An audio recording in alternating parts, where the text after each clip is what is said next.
د نبی علیه الصلاۃ والسلام بیبیانې د ټولې د مالدارو خلکونو نه وي، د مالدارو کورونو وي، ډېر په ناز باندې لوی شوي وي، د غټو غټو خاندانونو جینکۍ وي.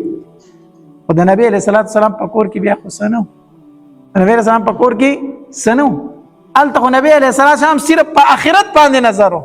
نبی علیه السلام به فرمایي زمونږ د دنیا د یو بل سره سویمه ده، زمونږ د دنیا د یو بل سره سویمه ده، زمونږ د دنیا د یو بل سره هیڅ نشته دی، زمونږ نظر صرف په آخرت باندې دی. کعب بن عجرة رضی الله عنه فرمایي یو ځل مې د نبی علیه الصلاۃ والسلام د مخ مبارک ته داسې وکتل که نه نو ډېر د لوږې اثر پرې و، دا رنګ یې زیړ شوی و داسې. زه پوه شوم چې نبی علیه الصلاۃ والسلام ډېر سخت وږی دی. وی کور ته خپل ته لاړم، نو زما په کور کې هم څه شی د خوراک نه و، کور کې هېڅ نه و، خپل هم د خوراک څه نه و. وی داسې سارا طرف ته ووتم، ما چې څه چل وکړم، د نبی علیه السلام دا لوږه خو زما نه برداشت کېږي. سارا طرف ته ووتم او په دې غم کې روان یم چې څه چل وکړم.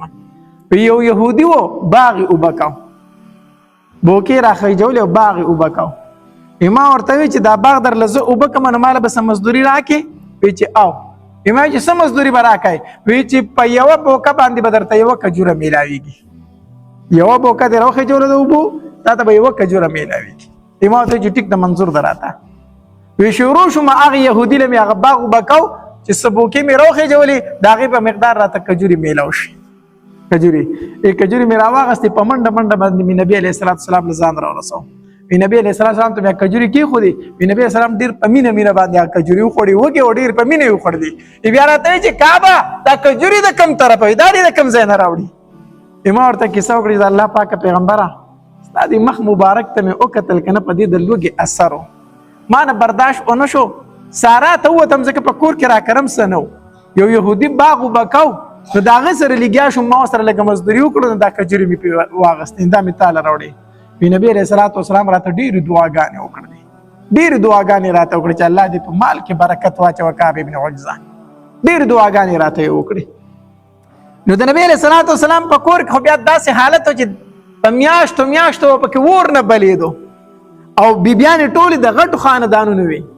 نو چې کله داسې په مدینه منوره کې فتوحات شروع شو که نه، فتح رالی او په مال غنیمت کې څه مال راغی، نو د نبی علیه الصلاۃ والسلام بیبیانې رالی او د نبی علیه الصلاۃ والسلام نه مطالبه وکړه چې د الله پاک پیغمبره موږ له اوس په نان نفقه کې لږ زیادت وکړه، اوس پر خو تا سره څه نه موږ در سره ګزاره کوله، خو اوس خو فتوحات وشو، ټول صحابه کرام مالدار شو، ټول ښه شوي دي، نو موږ لم لږ دې نفقه کې په دې جوړه جامه کې لږ زیادت وکړه که نه، دې کې راله لږ زیاتوالی وکړه. نبی علیه الصلاۃ والسلام په دې خبره باندې خفه شو او قسم یې وکړ چې زه به یو میاشت تاسو خواله نه راځم. په دې ورځ کې اتفاقي نبی علیه السلام د اس نه غورځېدلی او پنډه یې لږه زخمي شوې وه، داسې بالخانه وه. نبی علیه الصلاۃ والسلام هغې ته وختو.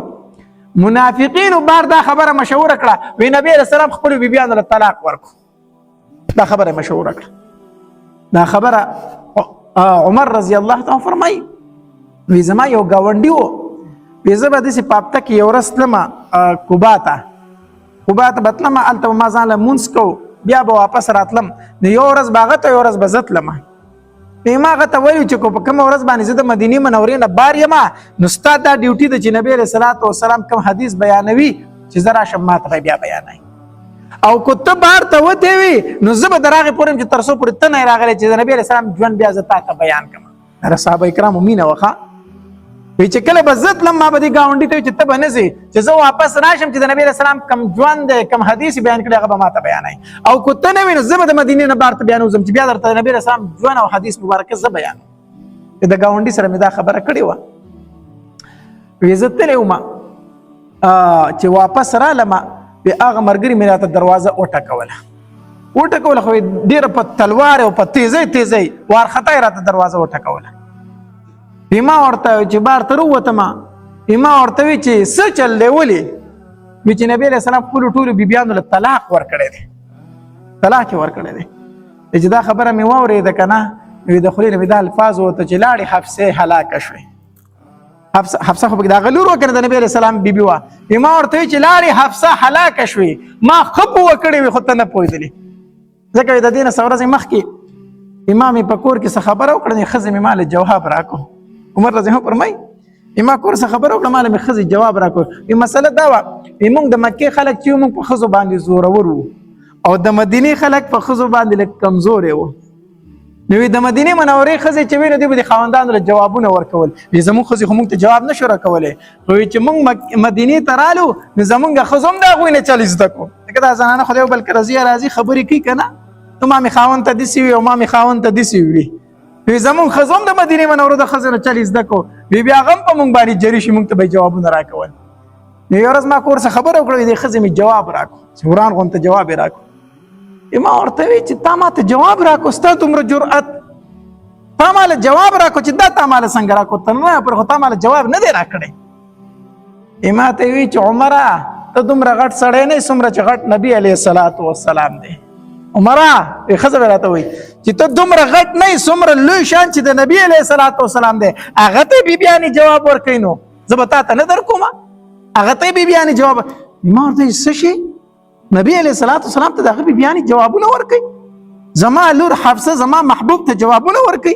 دا خبره چې ما اورېده راپاڅېدم، ډایرک د کور ووتم ډایرک رالم په خپلې لور حفصه پسې. ما ورته وایي چې حفصه ته رښتیا نبي علیه الصلاة والسلام ته جوابونه ورکوي؟ هغې راته وایي چې دا بابا د الله تبارک وتعالی په موږ باندې ډېر لوی فضل دی چې موږ د نبي علیه السلام بیبیانې یو. موږ د الله ډېر لوی فضل دی چې موږ د نبي علیه السلام بیبیانې یو. په دې باندې موږ فخر کوو، موږ پرې ډېرې خوشحاله یو. او بابا کور خو د ښځه خاوند یو نو خامخا خبرې پکې راشي، نو جواب ورله کله کله ورکړو، کور د ژوند دی. نو ما چې دا خبره واورېده ما ورته وایي چې حفصه ګورې عایشې ته به نه ګورې خپلې بلې ملګرې ته، عایشې ته به هسې نه چې عایشه نبي علیه السلام له جوابونه ورکوي او ته ولې هم جوابونه ورکوي. ګورې هغه ستا نه په عمر کې هم وړه ده او په شکل صورت کې در نه هم ښکلې ده او د نبي علیه الصلاة والسلام سره مینه هم ډېره ده. هسې نه چې ته هغې ته ګورې او د هغې په شان چلونه شروع کړې. د هغې په شان چلونه به نه کوې، هغه نبي علیه السلام ته ډېره محبوب ده او ډېره نږدې ده او ستا نه ښایسته هم ده او ستا نه وړه هم ده، هغې ته به نه ګورې. خپلې لور ته مې نصیحت وکړو. بیا لاړم په ام سلمه رضی الله تعالی عنها پسې. ما ورته وایي چې ام سلمه رښتیا تاسو نبي علیه الصلاة والسلام ته جوابونه ورکوئ؟ بیا هغې راته وایي چې یاره عمره په هر کار کې دې کار یې نو په هر کار کې دې بس زمونږ په کور کې دې هم دخل اندازي شروع کړه. خاوند مو دی نو زمونږ خاوند دی، مونږ ښځې یو، ژوند دی، کله پکې هر څنګه خبرې پکې راځي. اوس ته زمونږ په کور کې ولې خبرې کوې؟ په هر کار کې ستا کاري. ام سلمه راله زړه مات کړو، هغې راله زړه مات کړو. د هغې ځای نه را روان شوم.